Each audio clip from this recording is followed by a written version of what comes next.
반갑습니다. 지난 월요일 날 한 주간 동안 하나님의 은혜로 캄보디아 프놈펜에서 하나님의 일을 무사히 감당하고 돌아왔습니다. 그동안 선교 사역과 그리고 영혼 구원을 위해서 사역자들을 위해서 구원해 주시고 기도해 주셔서 얼마나 마음이 든든했는지 모릅니다. 제가 사역을 이렇게 하면서도 교회에서 여러분들께서 사역을 위해서 이전부터 오랫동안 기도해 왔고, 특별히 또 사역자들이 자리를 비웠을 때 더 자리를 지켜가면서 기도하지 않으셨겠습니까? 그걸 생각하면 너무 든든하고, 그 외에도 여러분들이 캄보디아에서의 사역을 기억하고 함께 응원하면서 기도해 주셔서 참 하나님 앞에 감사했습니다. 하나님의 은혜로 그리고 여러분들의 기도로 무사히 잘 마치고 오게 된 것을 기쁨으로 보고를 합니다. 마침 오늘은 선교주일입니다. 기독교사에서 이 복음 선교의 최선봉에 있었던 사람, 정말 생명을 다해서 사명을 감당했던 바울 사도를 빼고 선교를 이야기할 수 없을 것입니다. 그래서 정말 선교 현장에서는 하나님의 그러한 큰 그림을 가지고, 특별한 계획을 가지고 이 사도 바울을 사용하셨지요. 그래서 그야말로 아시아와 유럽을 넘어서 이제는 전 세계로 이 복음이 흩어지게 하는 어떤 의미에서는 큰 발걸음 중에서 첫 걸음이다 할 수 있을 정도로 사도 바울이 이 교회사의 족적에 남긴 영향력은 이루 말할 수가 없습니다. 그 사도 바울이 오늘 이야기를 하고 있습니다. 우리 1절 같이 한번 읽어볼까요? 1절 시작.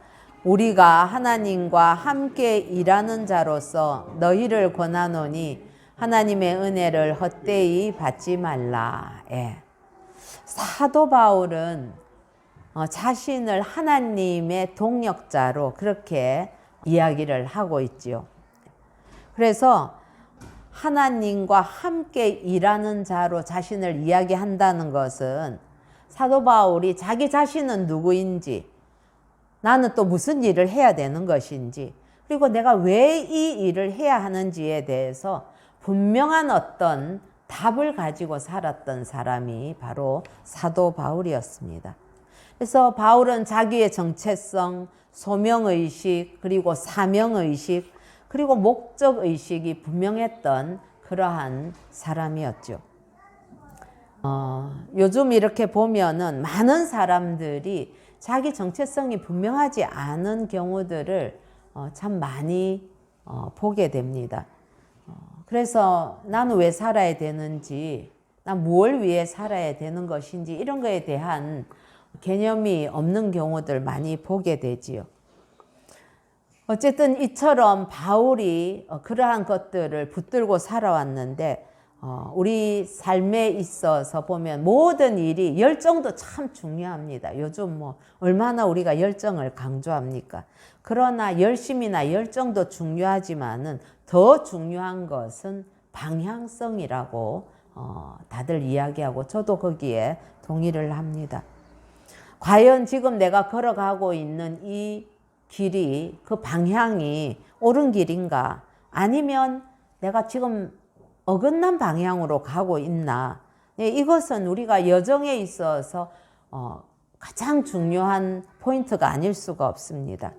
그래서 바른 방향성을 가지고 가는 사람과 그렇지 않은 사람은 마지막 지점에서 기뻐하는 사람과 애통하며 눈물 흘리는 사람으로 대별될 수가 있을 것입니다. 성도들은 지금 가고 있는 길을 올바른 방향으로 가고 있는 사람이 성도들입니다. 거기에 대한 분명한 자기 확신이 있어야만 하겠죠. 그렇지만은 우리가 이 신앙의 길을 걸어가면서도 우리는 매 순간 점검하는 것이 지혜로운 방법이죠. 왜냐하면 큰 틀에서 큰 방향을 가지만 그 짧은 단위는 우리가 쭉 갈 수도 있고 이렇게 저렇게 막 돌아서 또 갈 수도 있고 그런 거 아니겠습니까? 그래서 하나님께서 주신 이 삶을 최선을 다해서 따라가기 위해서는 매 순간 내가 지금 하는 이 행동과 생각과 결정들과 이런 것들이 올바른 방향성을 가지고 있나 하는 것을 체크해 볼 필요가 있습니다. 말씀드린 대로 우리가 1절에서 우리가 하나님과 함께 일하는 자로서 너희를 권한다. 그렇게 이야기를 하고 있습니다. 바울은 하나님과 함께 일하는 사람으로 자신을 소개하고 있지요.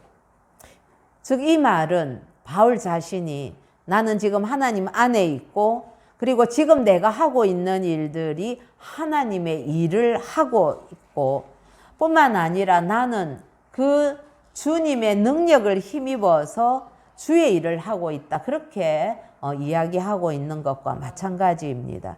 그렇기 때문에 사도 바울이 나는 죽고 그리스도가 내 몸에서 존귀하게 되기를 원하며 죽든지 살든지 그리스도를 위하여서 살고 있다고 담대하게 고백할 수 있는 것 아니겠습니까? 사랑하는 지체 여러분, 여러분들은 누구와 함께 일하는 사람입니까? 다른 사람들한테 소개할 때 나는 하나님과 함께 일하는 사람이라고 소개할 수 있는지요? 아니면 내 생각대로 나 혼자서 혹은 내 마음대로 일하고 있는가? 우리가 그런 질문들을 성도로서 늘 던져봐야 할 것입니다.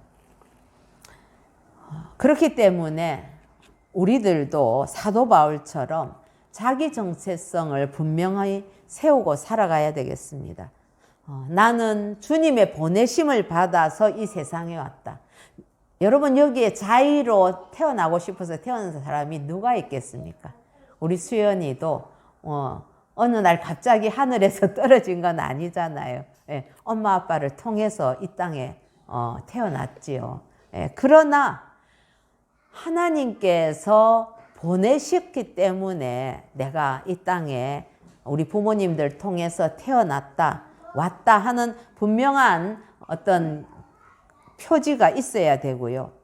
뿐만 아니라 내가 하고 있는 일은 나는 이래봬도 남들이 뭐라고 해도 나는 내 인생은 지금 하나님의 뜻을 이루어 가고 있어 라는 자부심을 가지고 있어야만 하겠습니다. 특히 어릴 때부터 우리가 자녀들에게 이걸 심어주는 것이 참 저는 중요하다고 생각합니다. 저희들이야 자랄 때 부모님들로부터 이런 교육이나 격려나 이런 것들 많이 받지 못했지요.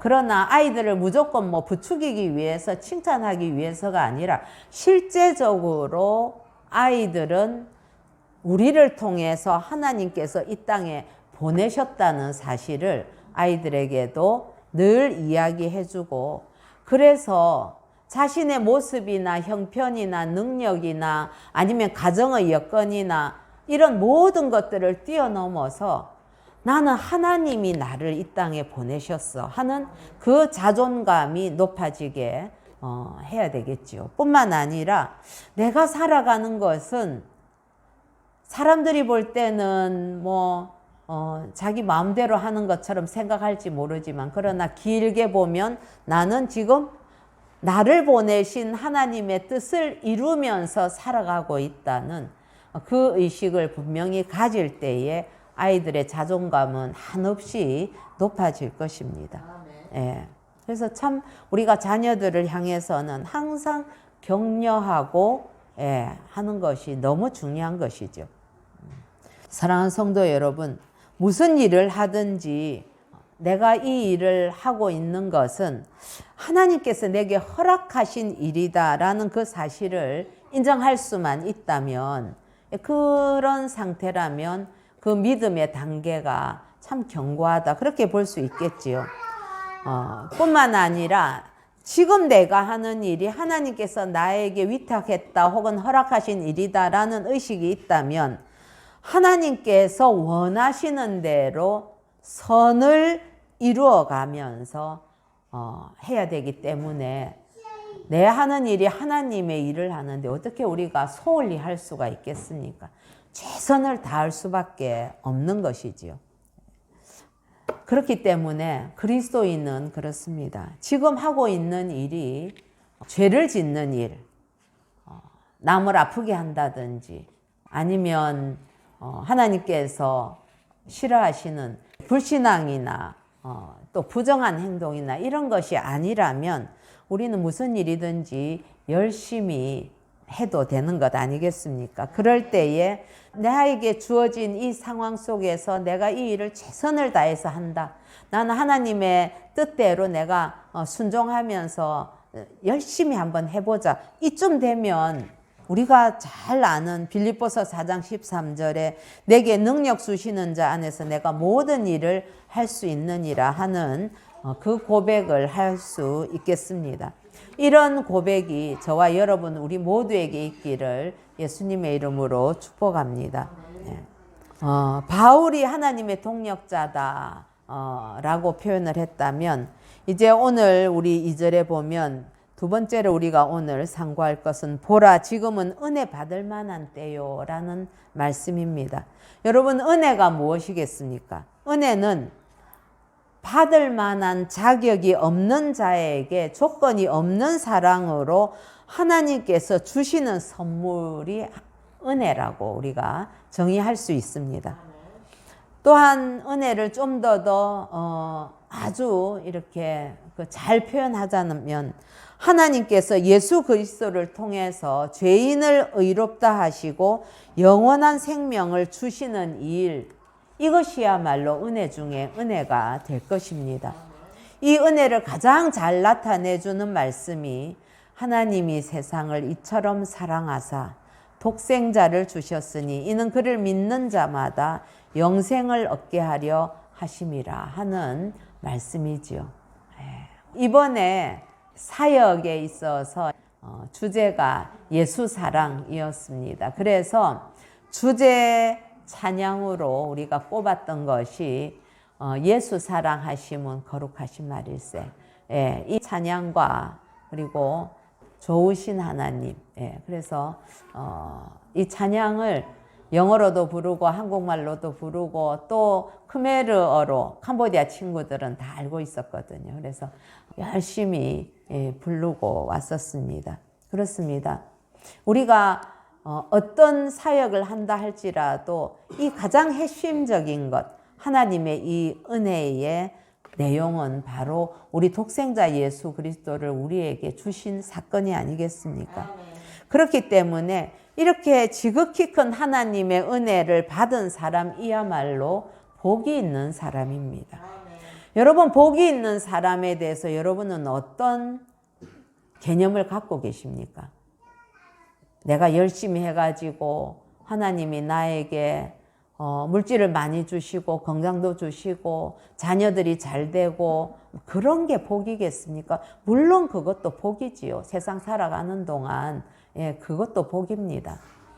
그러나 가장 근원적인 복은 바로 예수 그리스도를 믿는 것, 그것이 우리에게 주어진 가장 핵심적이고 근원적인 복입니다. 내가 아무리 세상적인 그러한 복을 많이 가졌다 할지라도 이 핵심이 없는 인생은 그 인생은 그냥 쭉정이와도 같은 무의미한 인생이 되고 말거든요. 이거를 믿는 사람들은 하나님의 말씀을 통해서 은혜로 우리가 이걸 깨닫고 믿고 있지만 그러나 수많은 사람들이 이 핵심을 빠뜨리고 복의 개념을 생각하기 때문에 허황된 인생을 살아가는 것 아니겠습니까? 하나님께서는 보라 지금은 은혜 받을 만한 때요 라고 말씀을 하십니다. 여기에서 우리가 주목할 단어가 지금은 이라는 단어입니다. 여러분, 이 말은 언젠가는 은혜 받는 기회, 그 때가 닥치는 날이 온다는 것을 암시하고 있는 거죠. 항상 은혜가 주어지는 게 아니라는 이야기입니다. 지나가는 시간은 뒷머리가 없어서 붙잡을 수가 없다. 그런 말이 있더라고요. 그러니까 시간을 멈추게 할 수 있는 능력이 인간에게는 없는 거죠. 인간의 육신의 생명이 유한하기 때문에 그렇습니다. 근데 이 구원의 은혜는 너무나 안타깝기도 하고 너무 중요한 포인트가 이 땅에서 사는 동안만 받을 수 있는 기회입니다. 우리가 구원받을 기회는 여러분 이전에도 없었고 이후에 내가 죽고 난 이후에는 구원받을 기회 없습니다. 내가 지금 살아있는 동안에만 우리가 구원을 받을 수 있는 기회와 때가 주어진다는 것입니다. 그리고 언제 끝이 나느냐? 우리 주님이 재림하시면 은혜 받을 때가 끝납니다, 여러분. 이거는 너무너무 참 중요하고도 너무 엄중한 사실이지요. 예. 우리는 이런 것들을 자꾸 피하고 싶어 합니다. 그렇지만은 진리 중에 진리가 아닐 수 없습니다. 그렇기 때문에 우리에게 기회가 주어졌을 때 우리는 그 구원의 기회를 붙들어야만 하는 거죠. 지나가고 난 뒤에 아무리 후회해도 소용이 없습니다. 예. 아무리 문을 두드려도 그 문은 열리지 않는 것이지요. 그런데 감사하게도 지금 이 순간이 은혜 받을 때라는 말씀입니다. 이 시간 우리 모두가 우리의 심령의 문을 활짝 열고 하늘로부터 내리는 신령한 은혜를 누리시는 저와 여러분 되기를 소원합니다. 예수 그리스도를 우리가 믿고 받아들이는 것뿐만 아니라 이미 받은 자들은 내가 이미 받은 이 은혜가 얼마나 크고도 놀라운 것인가 다시 한번 확인하면서 은혜 주신 하나님께 감사하는 시간이 되었으면 좋겠습니다. 네. 하나님께서 내가 은혜 베풀 때에 너에게 듣고 구원의 날에 너를 도왔다 라고 말씀을 하십니다. 근데 여기에 주어가 누구입니까? 뭐 은혜라는 것이 어쩌다 재수 좋아서 우리가 받는 겁니까? 아니지 않습니까? 내가라고 하나님께서 분명하게 은혜 주시는 주체가 하나님이시라는 것을 명확하게 이야기하시고 너를 도왔다라고 말씀하십니다. 사랑하는 성도 여러분, 그렇기 때문에 내가 받은 은혜는 내 공로가 있는 것도 아니고 이 은혜는 사람으로부터 오는 것이 아닙니다. 하나님으로부터 오는 것입니다. 예, 하나님으로부터 오는 것이지요. 경로는 때로 사람을 통해 올 수 있습니다. 사건을 통해서 올 수도 있겠습니다. 예, 환경을 통해서 올 수도 있겠습니다. 그러나 이 은혜를 주시는 주체는 하나님이시라는 사실을 잠시도 잊어서는 안 되겠습니다. 그 하나님이 어떤 분이십니까? 천지를 지으시고 지금도 경영하시는 하나님, 다스리시는 하나님이십니다. 그렇기 때문에 이 은혜는 이 세상에 있는 어떤 것과도 비교할 수 없이 존귀하고 위대한 선물이 바로 하나님이 우리에게 주시는 은혜이지요. 그래서 6장 1절에서 보면 이 하나님의 은혜를 헛되이 받지 말라. 우리는 너무 값없이 받아서 이 은혜가 얼마나 귀한 것인 줄을 잊을 때가 참 많이 있거든요. 예. 그러나 실제로 보면 독생자 아들을 우리에게 주셨는데 십자가에 내어주시기까지 하나님은 모든 걸 다 치르고 우리에게 주신 것이 바로 그 은혜라면 여러분 예수 그리스도 외에 더 귀하고 더 위대한 선물이 어디에 있겠습니까? 은혜는 일반적으로도 지극히 높으신 하나님께서 죄인에게 주시는 값 없이 주시는 선물입니다. 우리에게 뭘 요구하지 않으셨습니다. 믿음까지도 우리에게 선물로 주시면서 그래서 우리가 고백을 하고 하나님께서 이미 그 모든 것들을 다 이루시고 허락하신 것이지요. 그렇기 때문에 우리는 때를 따라 돕는 은혜를 사모해야 합니다. 히브리서 4장 16절에 보면 때를 따라 돕는 은혜라는 말씀이 나옵니다.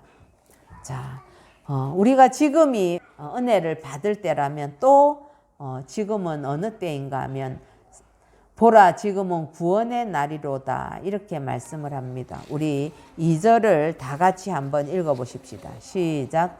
이르시되 내가 은혜 베풀 때에 너에게 듣고 구원의 날에 너를 도왔다 하셨으니 보라 지금은 은혜 받을 만한 때요 보라 지금은 구원의 날이로다. 예, 아멘. 예, 그렇습니다. 구원이라는 것은 값없이 주시는 하나님의 은혜로서 죄악과 고통에서 건져주시는 것을 이야기를 하지요. 영원한 멸망과 심판에서 건져주시는 것을 구원이라고 합니다. 여러분 모든 인간이 죄인일진데 심판을 피해갈 자가 누가 있겠습니까? 그런데 그것에서 우리를 구해주시는 것이죠. 그래서 성경에서 우리가 받는 이 구원에 대해서 히브리서 2장 1절은 큰 구원 이렇게 표현을 했고요. 또 5장 9절과 10장 14절에 보면 영원한 구원이다 이렇게 말씀을 하십니다. 이 구원은 하나님의 은혜로 받는 선물이죠. 은혜로 받는 선물의 결정체 이렇게 우리가 이해할 수 있습니다. 근데 이 사실이 에베소서 2장에 잘 기록이 되어 있습니다. 여러분들 우리 잠깐 에베소서 2장 한번 찾아보시겠습니다. 네. 2장 3절에서 5절입니다. 시작. 전에는 우리도 다 그 가운데서 우리 육체의 욕심을 따라 지내며 육체와 마음에 원하는 것을 하여 다른 이들과 같이 본질상 진노의 자녀이었더니 긍휼이 풍성하신 하나님이 우리를 사랑하신 그 큰 사랑을 인하여 허물로 죽은 우리를 그리스도와 함께 살리셨고 너희는 은혜로 구원을 받은 것이라. 예, 그렇게 했습니다. 8절 한번 읽어보십시다. 시작. 너희는 그 은혜에 의하여 믿음으로 말미암아 구원을 받았으니 이것은 너희에게서 난 것이 아니요 하나님의 선물이라. 아멘. 이렇게 명확하게 우리에게 가르쳐 주시는데 어떻게 우리가 잊을 수가 있겠습니까? 우리가 구원을 받은 것은 우리 공로가 아니고 하나님의 지극히 크신 아가페 사랑으로서 우리에게 주신 선물이라는 것이죠. 그래서 구원은 우리의 삶의 위치를 완전히 바꿉니다. 이전에는 그리스도 밖에 있었던 우리를 이제는 그리스도 안에 거하게 하신 일이 구원입니다. 전에는 우리가 진노의 자녀였는데 지금은 무엇의 자녀? 누구의 자녀? 하나님의 자녀로 우리의 신분이 바뀌었습니다. 그렇기 때문에 구원은 전적으로 하나님의 은혜 구원입니다. 오직 이 은혜를 받은 자만이 구원을 받은 자이고 영생을 얻었습니다. 이 은혜를 받은 사람이 거듭난 사람이고 성령의 인치심을 받은 사람입니다. 이 사람이 하나님의 자녀이고 영원한 하나님 나라에서 영화로운 몸을 입고 영원히 하나님과 함께 사는 하늘나라 백성입니다. 이 은혜의 구원을 받을 때가 지금이라고 말씀을 하는 거죠. 그래서 보라 지금은 구원의 날이로다 그렇게 이야기하는 것입니다.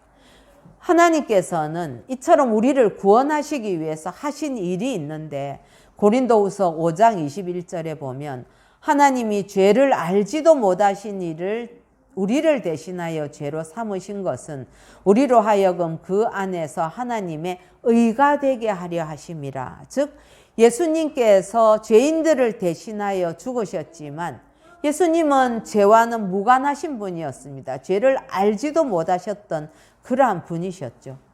예, 그래서 이 말씀은 예수님은 죄가 전혀 없는데 우리를 위해서 죽으심으로 말미암아 우리로 하여금 하나님의 자녀가 되는 그 의를 이루게 하기 위함이라는 것입니다.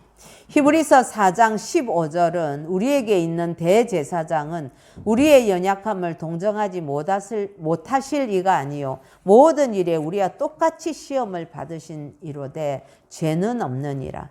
그렇습니다. 하나님께서 하신 일은 죄가 없으신, 죄를 알지도 못하신, 죄를 전혀 경험하지 않으셨던 그 분을, 그 독생자를 죄인 중에서도 극악한 죄인이 매달려 죽는 그 십자가에서 못 박혀 죽게 하셨다는 것이지요. 왜 그렇습니까? 로마서 4장 25절은 예수는 우리가 범죄한 것 때문에 내 줌이 되고 이렇게 합니다. 하나님께서 이 일을 하신 것입니다. 우리 살리려고 당신 아들을 그렇게 우리가 범죄한 것 때문에 우리를 구원해 주시려고 그 십자가 형틀의 아들을 내주신 것입니다. 그래서 예수님께서는 저와 여러분 우리 모두의 죄짐을 지신 분이십니다. 이걸 생각할 때마다 우리 안에 감사가 넘쳐나야 마땅합니다. 예수님의 그 십자가의 은혜, 그 구속의 은혜를 생각해도 이 마음에 아무런 감동이 없고 내가 참 좋은 믿음의 집안에서 태어나서 난 선대로부터 이렇게 예수 믿고 복받았다 하는 걸로만 그칠 일이 아니라는 거지요. 아무리 모태신앙인 사람이라 하더라도 모태신앙인 사람들은 하나님께서 어느 순간에 반드시 부모의 신앙과 별개로 우리 개인의 신앙으로 우리의 신앙의 고백을 받으시면서 만나주시는 사건이 있게 되는 거죠.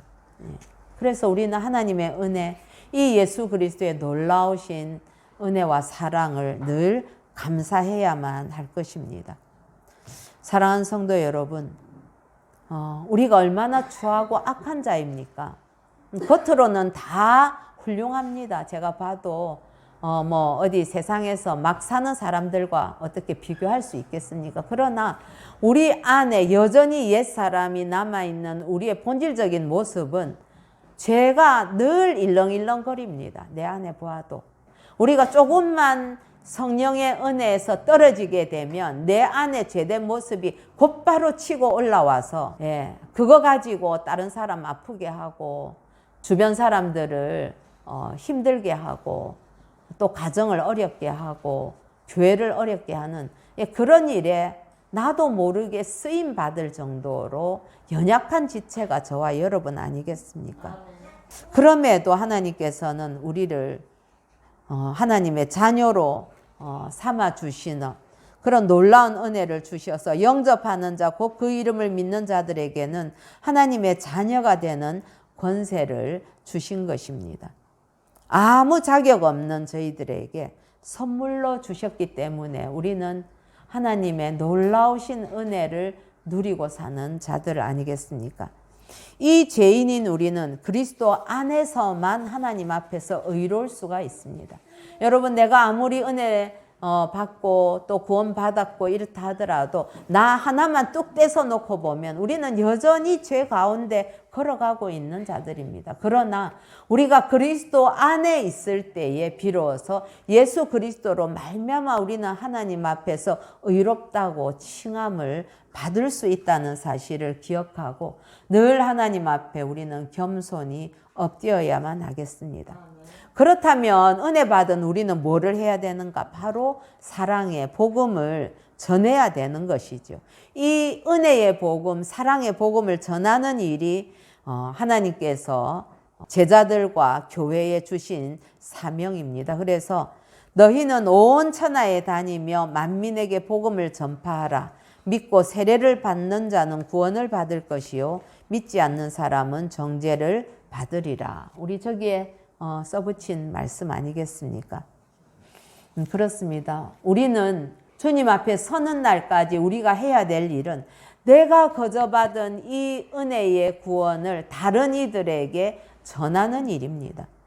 이것을 가로막는 것이 있습니까? 그렇다면 그것은 과감하게 제거해 나가야만 하는 것이죠. 그래서 우리의 개인 생활과 또 우리가 속해 있는 이 교회의 공동체 생활이 복음 전파하고 세계 선교를 하는 것이 우리의 궁극적인 목적이며 그래서 그 공동체가 모여서 함께 예배하는 공동체가 바로 교회 공동체인 것이죠.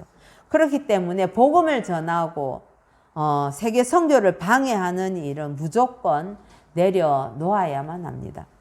이번에 사역에 우리 같이 가신 분들, 우리 전도사님들은 여러분들 다 잘 아실 것입니다. 참 너무나 귀하고 제가 만난 수많은 사역자들 중에서도 우리 두 분 전도사님들은 너무나 헌신된 귀하신 분들입니다. 근데 이번에 또 장로님 후보가 함께 갔습니다. 그분들은 다 퇴직하신 분들인데 자신의 삶의 가장 우선순위를 매년 선교지에 가서 헌신하는 것. 자기 교회가 아니어도 다른 팀들 가는 데에 그렇게 같이 따라서 가서 헌신을 하시더라고요. 근데 이분들도 2년 어간에 참 어려운 일들을 겪고 있었습니다. 그런데 여러분 그 마음이 자기 삶의 현장이 지금 그런 상황인데 선교하러 갈 때가 있다고 그 선교를 하러 가고 싶겠습니까? 예. 그럼에도 불구하고 이분들이 물론 뭐 하루아침에 그런 것들 극복하신 건 아니겠지요. 그 한 2년 되는 시간에 참 많이 눈물로도 기도하셨을 것이고 도대체 하나님의 뜻이 무엇인지도 많이 물었을 것입니다. 그러나 그 모든 것들을 다 내려놓고 하나님 나라의 영혼 구원하는 일이라면 우리가 늘 헌신하자 해서 정말 자비량으로 오늘 제가 이 예쁜 팔찌, 진주 팔찌하고 왔는데 이 아이들한테 복음을 전하는 팔찌입니다. 이거 400개를 만들어 갖고 오시고 볼펜 준비해 오시고 또 아이들 폴라로이드 사진 찍어준다고 그거 필름들도 다 막 준비해서 그렇게 오시더라고요. 그래서 참 제가 너무 많이 도전을 받았습니다. 여러분들 잘 아시는 사모님 지금 우리 수민 자매 딸 한나 알지요? 그 딸도 지금 6월 달에 졸업을 하는데 마지막 한 관문 시험이 있었습니다. 그런데 그 시험을 뒤로 미루고 여기에 이 사역에 참여하기 위해서 휴가를 내서 참여를 하더라고요. 그래서 참 이번에 가서 함께 동역하시는 분들이 얼마나 하나님 앞에 아름답게 헌신하고 충성하는가 이런 걸 보면서 너무 제가 큰 도전을 받았습니다. 여러분들도 못한다 이런 생각하지 마시고 기회가 왔을 때는 그냥 섬길 수 있으면 나가면 됩니다. 여기에 뭐 무슨 일 안 생깁니다. 예. 뭐 무슨 큰일 날 일 없습니다. 예. 주의 일이면 우리가 우선순위로 했을 때에 우리가 거기 가서 뭘 해서 뭐 얼마나 큰 그게 있었겠어요. 우리는 그냥 도구로 사용되었을 뿐이고 오히려 그 아이들의 해맑은 모습 보면서 큰 힘을 얻고 오지요. 예. 그런 은혜와 그 구원의 때를 놓치지 않는 항상 지금을 소중히 생각하는 저와 여러분 되기를 예수님의 이름으로 축복합니다.